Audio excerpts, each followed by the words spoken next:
BSF helicopter has crashed in Kalaikunda. The search and rescue operations are on now. A BSF helicopter with 3 persons on board crashed on the outskirts of Ranchi earlier today. The chopper was going to Chaibasa from Ranchi when it developed a technical problem and crashed in the Khunti jungle. IG Operations RK Malik has said, passed on this information and said that a police team with rescue workers has rushed to the spot. Now, the fate of the 2 pilots and a crew member is not yet known. We try and go across to Prakash. Prakash, can you tell us more details? When did this crash happen?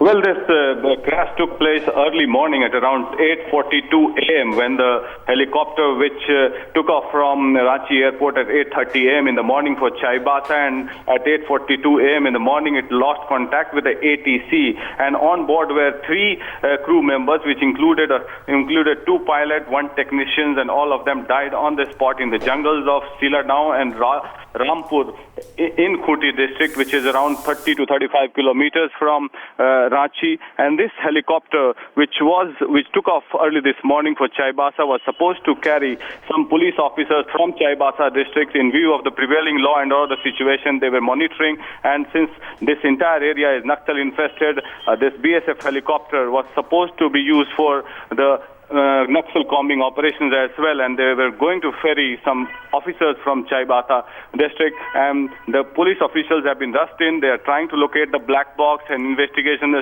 would be done. As far as the ATC is concerned, they say that it developed some technical snag due to which the accident took place. Were any word coming in from the BSF officials so far, Prakash? Have they made an official statement as to what has happened? They are interrogating and they are trying to locate the black box because they haven't yet located the black box from the spot in the jungle. And as and when the black box would be located, they would be able to say something. That's what we hear from the BSF officials as well as the DGP of Arka. And as of now, they maintain that it was a technical snag due to which the helicopter crashed, and as it lost contact with the ATC at 8:42 a.m. That's what they're saying as of now.